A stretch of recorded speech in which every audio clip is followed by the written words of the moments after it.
pessoa que procura estabelecer contato com um mestre ascensionado em corpo visível, tangível, vivo, animado, sem a necessária preparação para sintonizar gradativamente sua própria mente e estrutura externa, está na mesma situação que uma criança de jardim de infância que procurasse um professor universitário e insistisse com ele para lhe ensinar A, B ou C. Os mestres ascensionados são realmente grandes baterias de tremendo poder e energia, e tudo aquilo que toca a sua radiação torna-se altamente carregado com a essência de luz.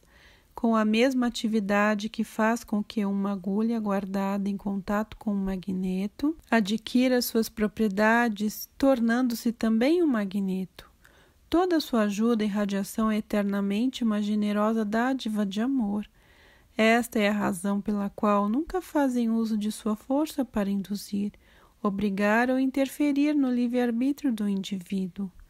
A lei do amor, a lei do universo e a lei do indivíduo não permitem ao mestre ascensionado interferir no livre-arbítrio das pessoas, exceto naqueles períodos de atividade cósmica em que o ciclo cósmico anula a lei do indivíduo, e nessas ocasiões que os mestres ascensionados podem dar uma assistência maior que a habitual. A Terra entrou agora num semelhante ciclo, e a maior efusão de luz que a Terra jamais conheceu está sendo e continuará a ser derramada sobre a humanidade para purificá-la, restabelecer a ordem e o amor, o que é imperativo à futura manifestação de nosso planeta e ao sistema de mundos a que pertencemos. Tudo que não vem ou não vier em função de ordem, equilíbrio e paz deve necessariamente passar para qualquer outra classe da escola do universo e elaborar seu próprio conhecimento desta lei, por caminho diferente daquele que deverá constituir a expressão da vida futura sobre a Terra. Só há um passaporte para a presença desses grandes seres, muito amor transbordante para com o seu Deus interno e para com eles, unido à determinação de extirpar do humano toda discórdia e todo egoísmo. Quando o indivíduo se torna suficientemente decidido a servir somente ao plano construtivo de vida, consegue perfeitamente disciplinar sua natureza humana, por mais desagradável que lhe seja a tarefa. Atrairá então automaticamente a atenção de um mestre ascensionado que anotará seus esforços e derramará sobre ele coragem, força e amor, sustentando-o até que consiga manter o sentimento de seu permanente contato com o eu divino interior. O mestre ascensionado sabe e vê tudo o que concerne ao estudante, porque lê claramente o registro que o estudante fez em sua própria aura. Isso revela o estado de adiantamento do discípulo, sua força, como também suas fraquezas. O mestre ascensionado é a mente onisciente, o olho onividente de Deus, porque dele nada pode ser ocultado. Quem quer que deseje chegar à presença visível e tangível da hóstia ascensionada, há de compreender que, a menos que se transforme num sol radiante de amor, luz e perfeição, que o mestre pode ampliar e usar como uma parte de si mesmo e dirigir para qualquer lugar conscientemente, será um imprestável meramente um parasita a exaurir o trabalho e a comunidade dos mestres. Se o estudante não disciplinou ainda, nem procura ou pretende disciplinar o eu pessoal, para ser calmo de espírito, pacífico e afetuoso de sentimento, forte de corpo, não é material que o mestre ascensionado possa empregar no super-humano mister que realiza. Quando o estudante não tem um veículo forte, controlado e bastante evoluído, é incapaz de cooperar com o mestre ascensionado e, portanto, de efetuar o trabalho de maneira tal que transcenda a corriqueira experiência humana. Se algum desses seres perfeitos admitisse um estudante sem tais qualidades em seu campo de trabalho, estaria cometendo o mesmo erro de alguém que, construindo uma máquina ou edifício, empregasse material imperfeito. Essa espécie de material, naturalmente, não poderia suportar força excepcional em caso de súbita necessidade ou serviço prolongado. Assim, não seria próprio da sabedoria do amor ou da misericórdia sujeitar alguém a uma experiência para a qual nunca foi treinado. nem é bastante forte para suportar. Como os mestres ascensionados são o ponto culminante de perfeição, está claro que nada farão que não seja justo, afetuoso e sábio. A atitude de quem aspira a trabalhar em cooperação consciente com a hoste ascensionada não deverá ser: meu desejo é chegar até eles para que me instruam, e sim, hei de purificar-me, disciplinar-me e aperfeiçoar-me, tanto hei de tornar-me tal expressão de amor divino, sabedoria e poder, que seja capacitado a auxiliá-los em seu trabalho. Então serei automaticamente atraído para eles. Amarei tão constantemente, tão infinitamente, tão divinamente, que a grande intensidade de minha luz abrirá o caminho para eles, para que me aceitem. Meu filho, a autocorreção e o domínio das forças que se acham ao alcance da consciência humana não constituem trabalho de um momento, nem caminho de prazer, indolência ou gratificação de si próprio. Porque os sentidos se rebelam dentro do ser humano comum e ele se revolta furiosamente contra o freio imposto à sua natureza inferior.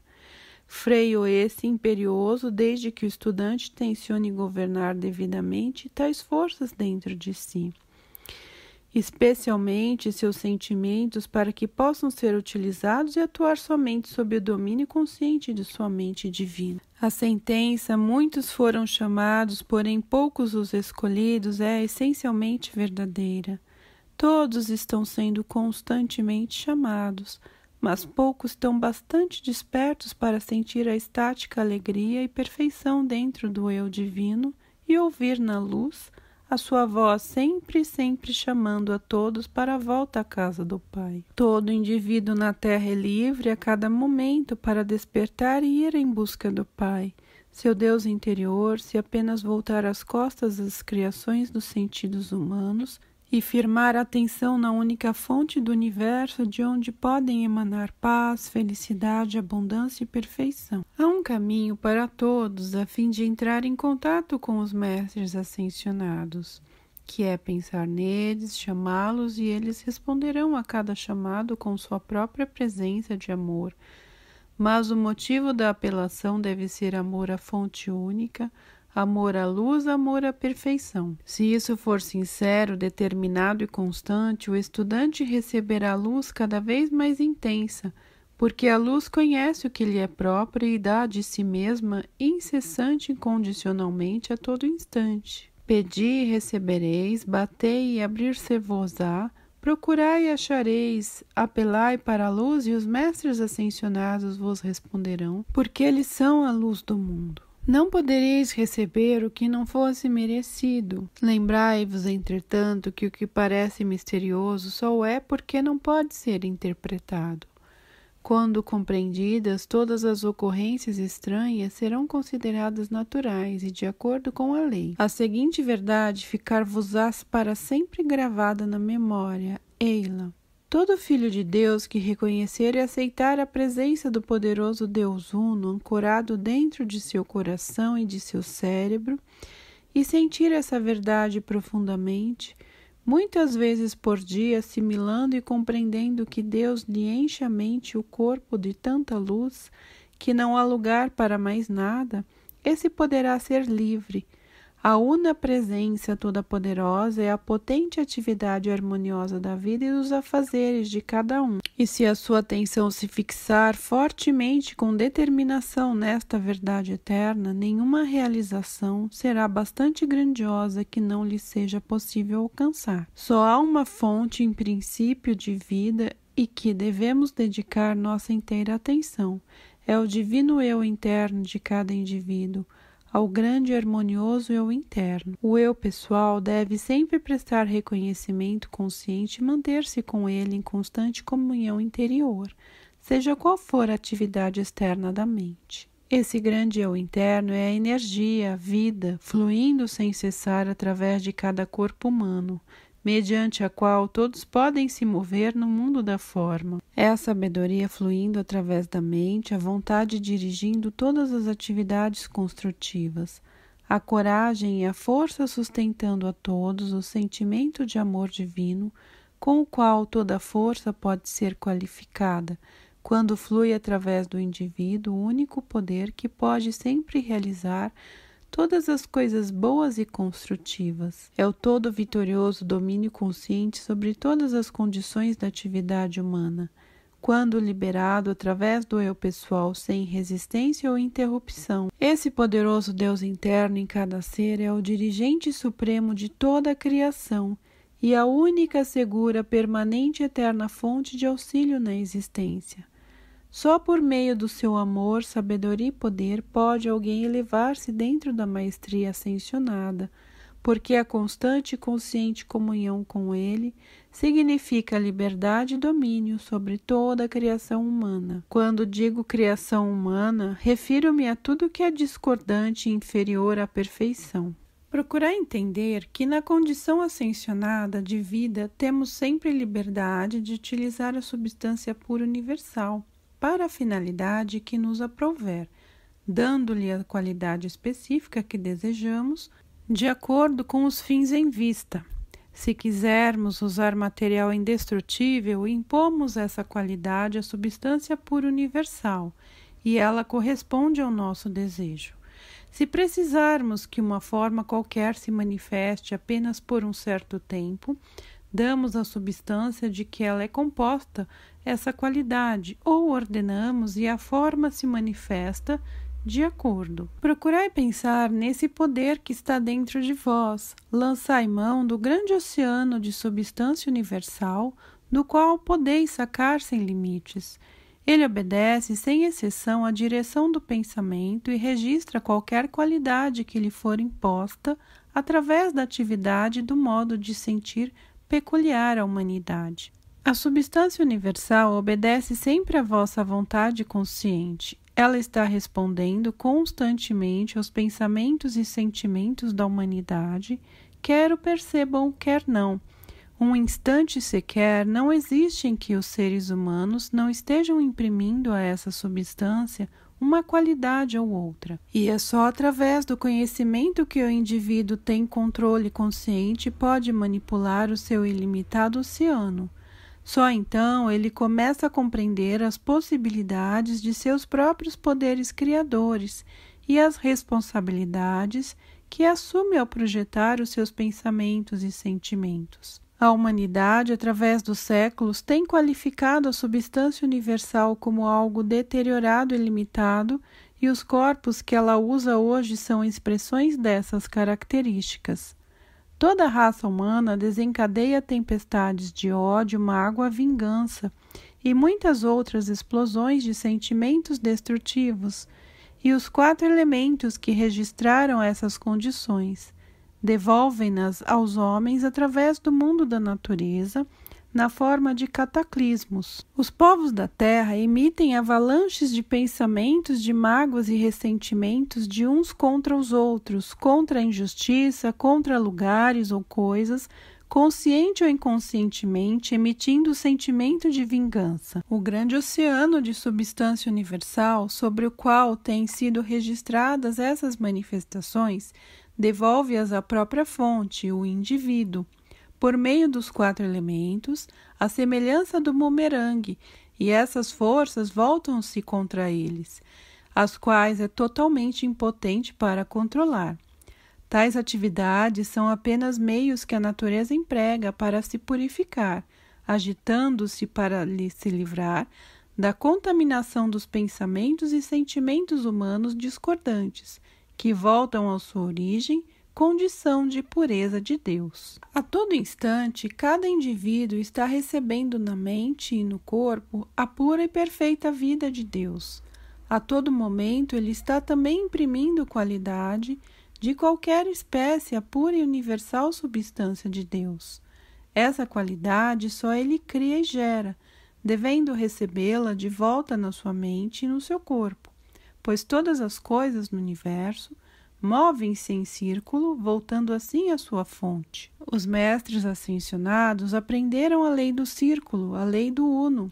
Portanto, nós impomos sobre a pura substância universal somente a qualidade que desejamos utilizar para o trabalho especial que tivermos em mãos. Se desejarmos que uma manifestação se expresse por um certo período de tempo, marcamos a duração, expedimos o comando e a substância de que se compõe essa especial manifestação responde de acordo. No caso dos arquivos do Royal Teton e de certos retiros existentes no mundo, é necessário ao nosso trabalho que certas coisas sejam tornadas imperecíveis, a fim de serem mantidas durante séculos.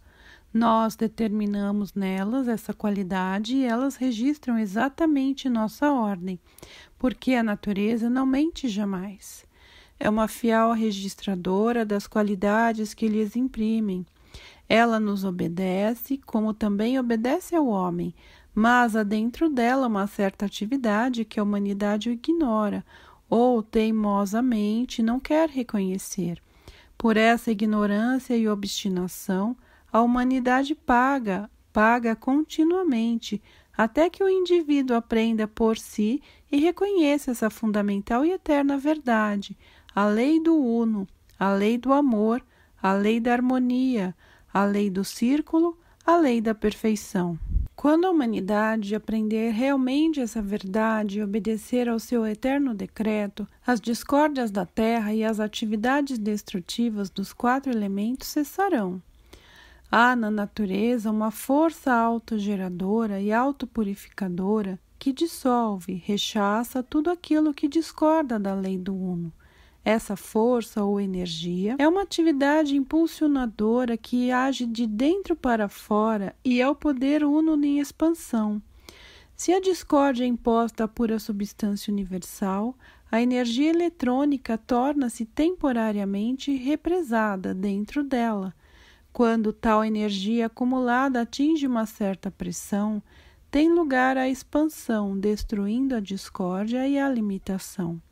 Assim, a grande vida do Uno, a sempre expansiva essência luminosa da criação, Deus em ação, domina tudo aquilo que procura opor-se-lhe e continua seu pré-estabelecido caminho, o supremo governador do universo.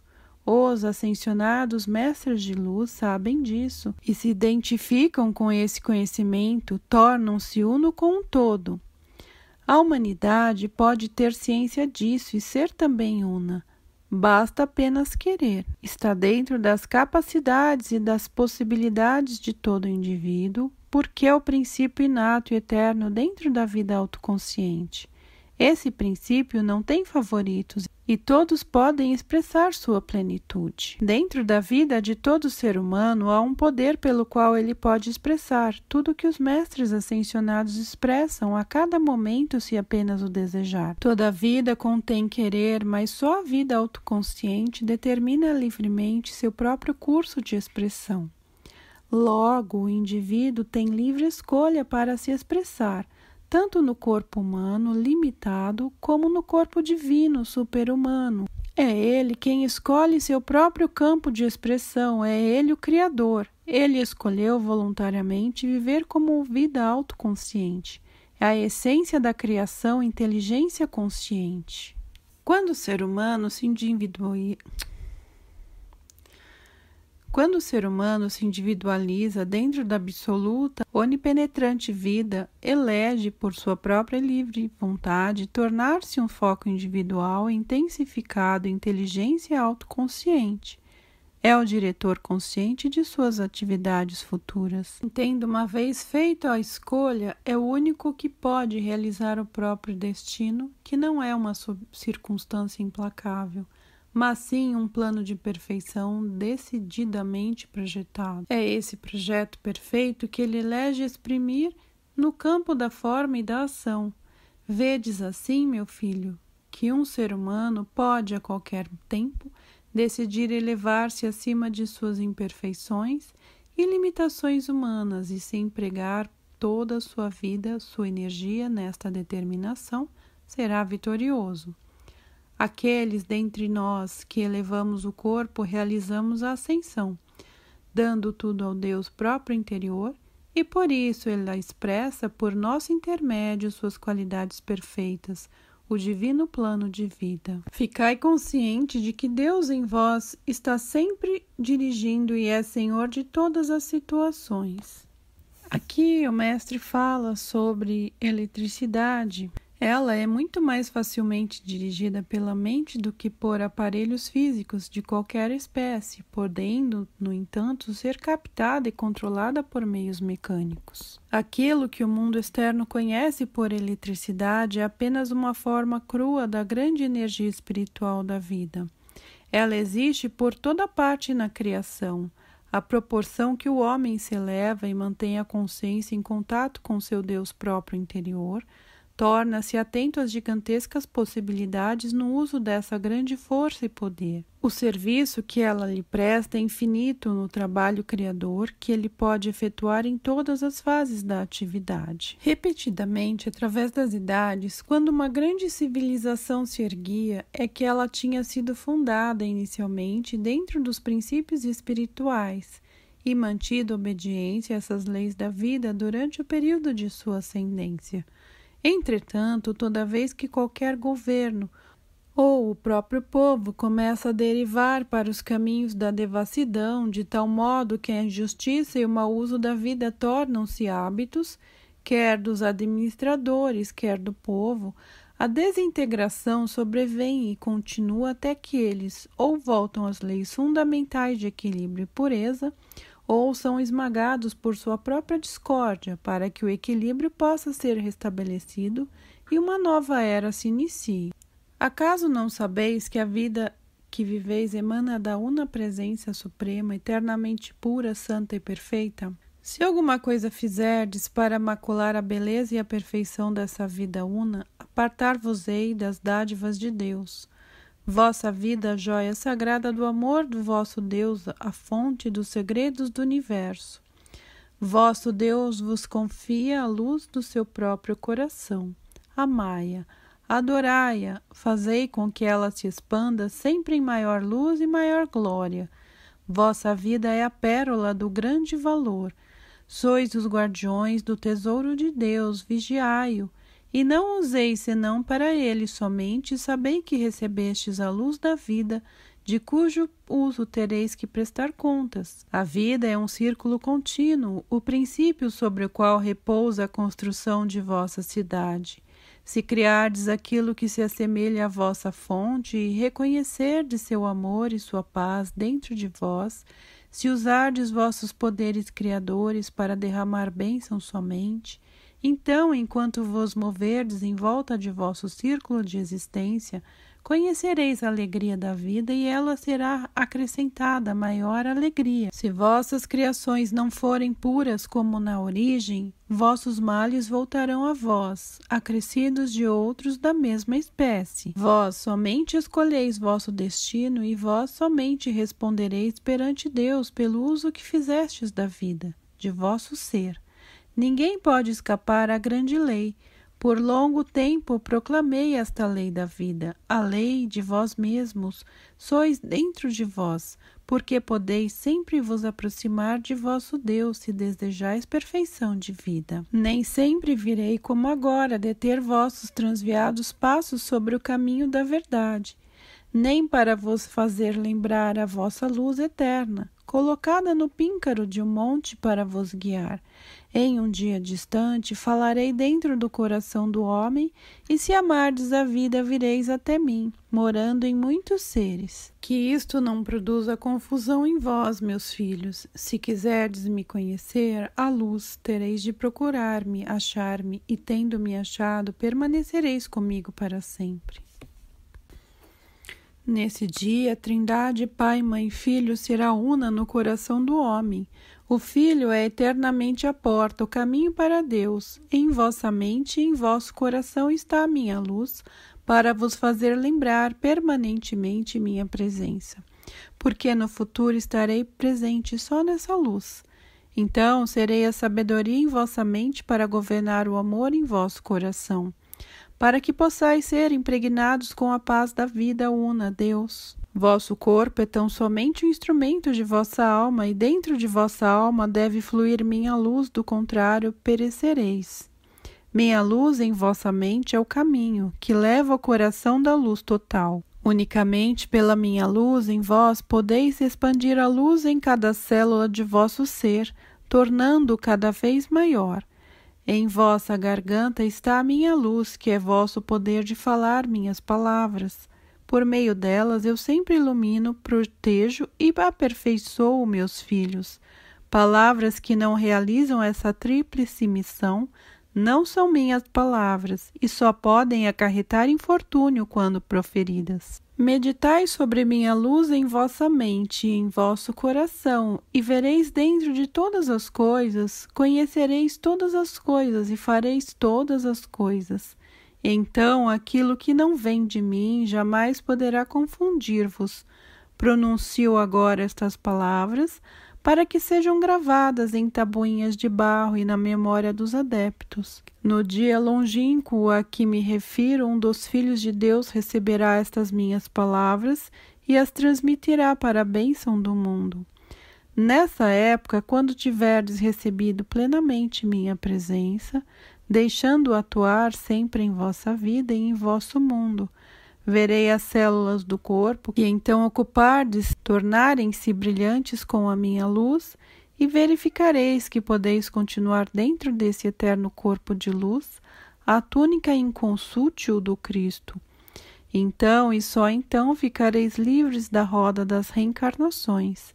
Tendo percorrido vossa longa jornada através da experiência humana e cumprido a lei da causa e efeito, transcendereis todas as condições regidas pela lei e vos convertereis vós mesmos na lei, todo amor o uno. Assim é o eterno, o ascensionado corpo do Cristo, disse Saint-Germain, voltando-se a mim, no qual se está apto a empunhar o cetro do domínio e ser livre.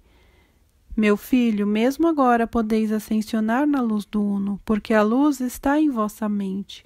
A luz está em vosso coração, e se nela firmemente vos conservardes, podereis elevar vosso corpo físico da limitação para o vosso puro e eterno corpo de luz, eternamente jovem e livre, transcendendo tempo, lugar e espaço. Vosso glorioso próprio eu está sempre à vossa espera. Penetrai na sua luz, recebei paz eterna e repouso em ação. Então ele precisa preparação, ele tem todo o poder.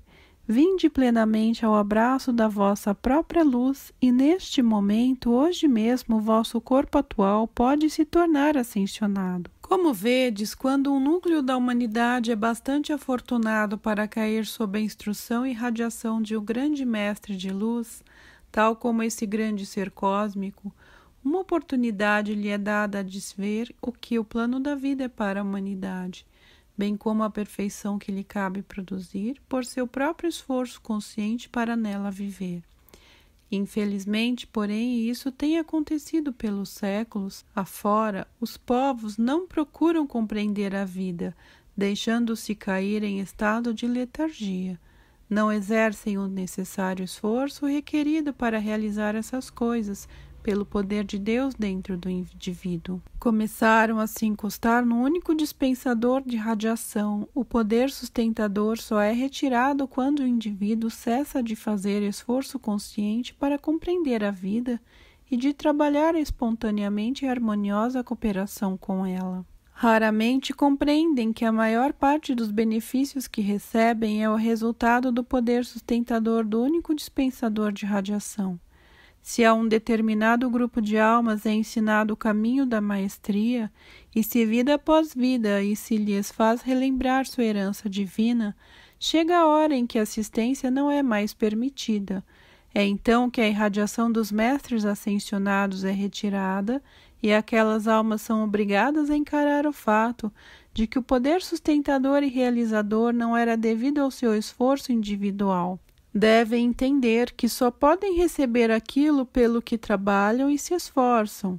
Em tal atividade, os reveses experimentados obrigam-nas, através de um esforço consciente, a voltar-se para a divindade dentro de si, e quando isso se dá, a expansão e o domínio de Deus começam a se expressar.